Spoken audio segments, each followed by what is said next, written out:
Hola hermanos, el día de hoy, 26 de enero del 2020, es tercer domingo del tiempo durante el año del tiempo ordinario.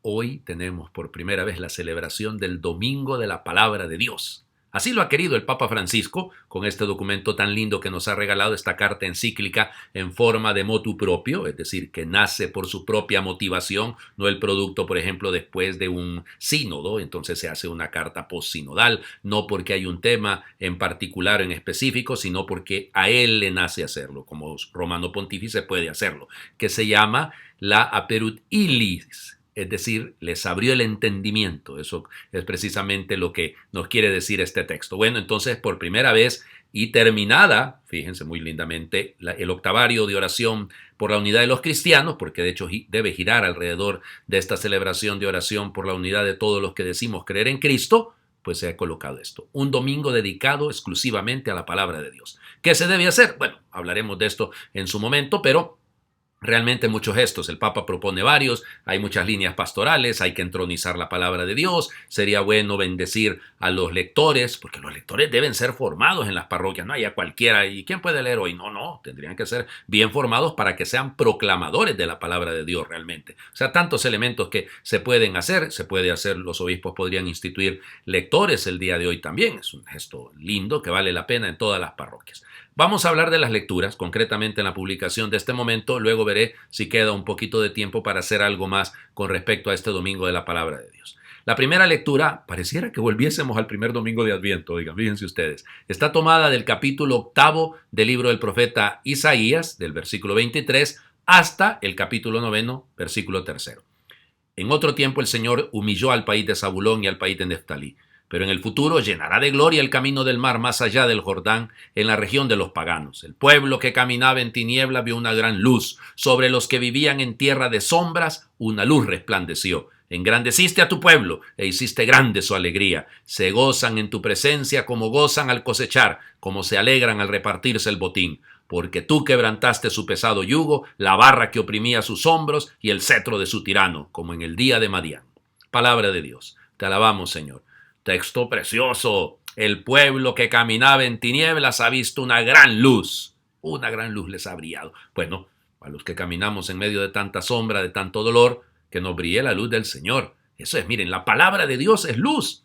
Lámpara es tu palabra para mis pasos, luz en mi sendero. Qué lindo todo esto, ¿no? Miren, esto tenemos que entenderlo. La palabra de Dios debe iluminar nuestra vida, debe marcar nuestra vida, pero no la palabra solamente leída, no solamente predicada, vivida. Porque ¿de qué sirve la palabra? Si no, no, fíjense, y Galilea de los gentiles. Es que en el evangelio que vamos a escuchar de Mateo, que vamos a seguir, acuérdense, ya hoy sí, Mateo, ¿verdad? Mateo netamente durante el tiempo ordinario, durante la cuaresma y lógico la Pascua, vamos a leer también el evangelio de Juan. Pero fíjense ustedes, esto es lindo realmente.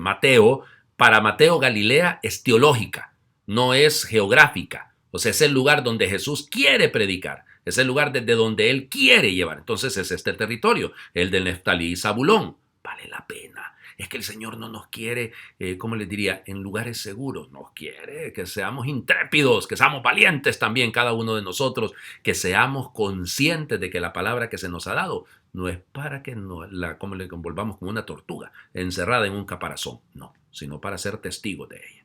La segunda lectura, recuerden que estamos leyendo en estos domingos, de hecho vamos a seguirlo leyendo hasta el último domingo del tiempo ordinario de esta primera parte, la primera carta a los Corintios. Aquí aparece una de las razones por las cuales Pablo escribe esta carta. Es del capítulo primero, versículos del 10 al 13 y nos saltamos hasta el versículo 17, es lectura litúrgica. Hermanos, los exhorto en nombre de nuestro Señor Jesucristo a que todos vivan en concordia y no haya divisiones entre ustedes, a que estén perfectamente unidos en un mismo sentir y en un mismo pensar. Me he enterado, hermanos, por algunos servidores de Cloe, de que hay discordia entre ustedes. Les digo esto porque cada uno de ustedes ha tomado partido diciendo yo soy de Pablo, yo soy de Apolo, yo soy de Pedro, yo soy de Cristo. ¿Acaso Cristo está dividido? ¿Es que Pablo fue crucificado por ustedes? ¿O han sido bautizados ustedes en nombre de Pablo? Por lo demás, no me envió Cristo a bautizar, sino a predicar el Evangelio. Y eso no con sabiduría de palabras, para no hacer ineficaz la cruz de Cristo. Palabra de Dios. Te alabamos, Señor. No hacer ineficaz la cruz de Cristo, los méritos de la cruz de Cristo. Esto es importantísimo, discúlpenme, pero aquí está la clave, ¿no? O sea, miren, primero, La motivación de Pablo, insisto, es que se ha enterado por lo de Chloe. Chloe probablemente era una señora que tenía, llamémosle una naviera, o sea, comerciaba entre Éfeso y Tesalónica y había este movimiento y Corinto. Y entonces, por eso algunos dicen que la carta a Pablo le escribe en Éfeso, otros dicen que le escribe en Tesalónica. No importa. Donde la haya escrito, el asunto es que le motiva eso, la división al interno de la comunidad creyente. Ay, Dios mío, cuántas divisiones. Ay, es que yo soy de este grupo apostólico, yo soy de este otro, es que yo soy lector, es que yo soy ministro extraordinario de la Sagrada Comunión, es que yo soy de la pastoral juvenil, de la yo qué sé, cuántas locuras. Y empezamos a dividirnos, empezamos a encontrar razones para distanciarnos. Yo soy de Pablo, yo soy de Apolo, yo soy de Pedro. Eso nos puede pasar en la iglesia. A mí me ha pasado muchas veces. Hay gente que se le acerca a uno y, padre, ¿y usted de qué congregación es? Pues yo soy sacerdote diocesano. Ah, y le hacen con cara de, es que no soy de una congregación religiosa, entonces soy, no sé, ser sacerdote de segunda categoría, según la mentalidad de ellos, evidentemente, ¿no? Y entonces, esa es una cosa, ¿no? ¿Y usted de qué movimiento es, padre? ¿Usted es carismático? ¿Usted es catecúmeno? ¿Usted qué? Yo soy católico, les digo, siempre les digo lo mismo, ¿ya? Y dentro de los católicos están los de la renovación carismática, y a todos les sirvo, y a todos tengo que servirles, porque por algo soy pastor. Pero esas divisiones, insisto, no son sanas en la iglesia. Hacen ineficaz la cruz de Cristo. O sea, la redención se vuelve ineficaz cuando yo estoy centrado en lo que me distingue de otro y no en lo que me une. Y en las parroquias tenemos que trabajar muchísimo, muchísimo para mantener la unidad.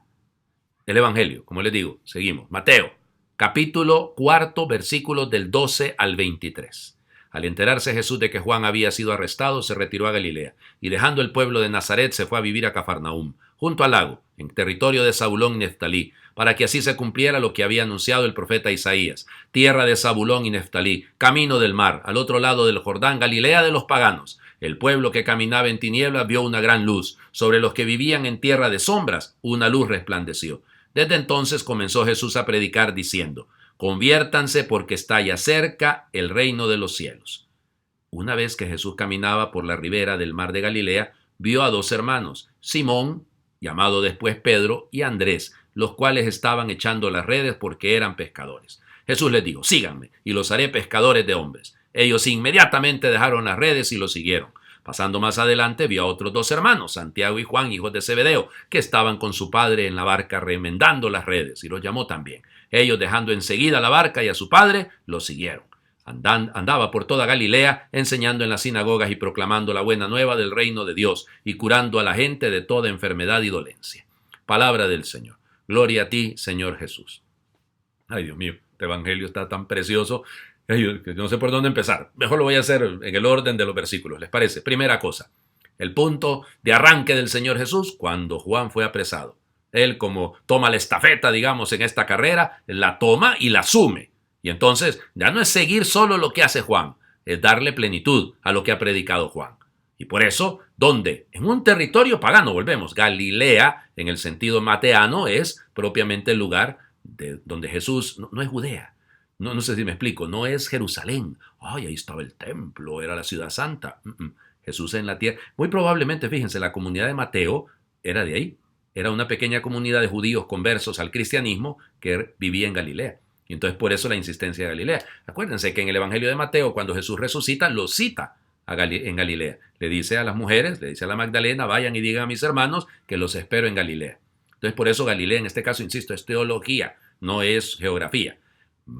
Y por eso, fíjense la cita, ¿no? Vuelve a citar el texto que hemos leído como primera lectura de Isaías. Recuerden que Mateo es el más judío de los evangelios. Tiene 43 citas directas del Antiguo Testamento. Solo que, vuelvo a insistir, son citas de la versión griega, no era la versión palestinense que tanto nos quieren meter a rajatabla los protestantes. No, señor, es la Biblia de la primera comunidad cristiana, la Biblia de la iglesia, era la Biblia de la versión de los 70, la Biblia griega.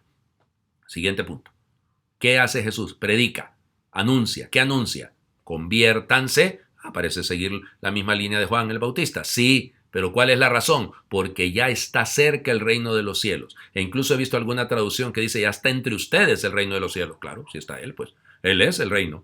En Él se inaugura el reino. Ya está entre nosotros. Convertirnos. Ayer era el día de la conversión de San Pablo. Ya les decía yo, la conversión no es un asunto meramente moral. La conversión es una actitud frente a los desafíos de Dios. Es una actitud permanente. Es una actitud para ir purificando, para ir limpiando lo que no es de Dios, para que solo se vea el proyecto de Él. Esa es conversión.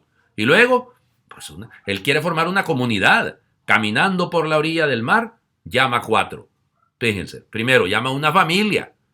A Simón y su hermano Andrés, a Santiago y su hermano Juan. O sea, está hablando de familias. El evangelio va a las familias. Por ahí debe comenzar.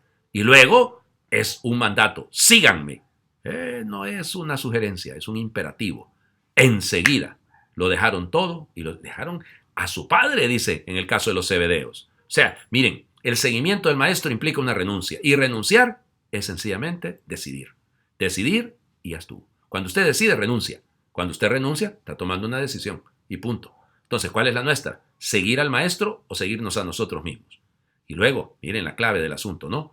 Nos lo dice claramente, ese enseguida lo dejaron todo. No hay que darle tanta vuelta, yo vuelvo sobre esto tanto, ¿no? Y luego hace una síntesis Mateo de lo que hace Jesús. Va por todas las sinagogas, proclama el reino de Dios, cura, y a mí me encanta esto último, de toda clase de enfermedades y dolencias. Eso es lindo, ¿no? Hay otro tipo de enfermedades que no son físicas. Hay enfermedades del alma. Hay enfermedades que tocan la conciencia, que duelen, que marcan. Esas también las toca el Señor. Bueno, terminemos. Ya he hablado bastante el día de hoy. Una oración, otra vez más, de la parroquia de San Vicente Mártir de Abando. Me encanta, es que esta oración está... Estuve tentado de hacer el salmo, El Señor es mi luz y mi salvación, el Señor es la defensa de mi vida. Si el Señor es mi luz y mi salvación, ¿quién me hará temblar? Me encanta ese salmo. Pero vamos a hacer esta oracioncita que viene bastante bien. Gracias, Señor, por ser la luz que nos ilumina y nos salva. Avanzábamos a oscuras, vivíamos en un país tenebroso, estábamos cegados por nuestros egoísmos, nuestra vanidad nos ofuscaba, sufríamos la oscuridad de la rivalidad, los celos y la envidia, pero nos ha visitado una gran luz. Has venido a nuestra tierra para mostrarnos el camino de la conversión, para curarnos de nuestros miedos, de nuestras desavenencias, del espíritu de discordia. Has venido a vivir a nuestra casa para que podamos vivir en la tuya, para que podamos descansar en tu presencia. Queremos convertirnos, renunciar a nuestro orgullo y a nuestro afán de protagonismo que nos enfrenta a nuestros hermanos, pero sabemos que no lo podemos conseguir por nosotros mismos, con nuestras fuerzas. Necesitamos tu espíritu. Envíanoslo para que nos transforme desde lo más profundo de nosotros mismos. Amén. Que Dios les bendiga. Muy feliz domingo para todos.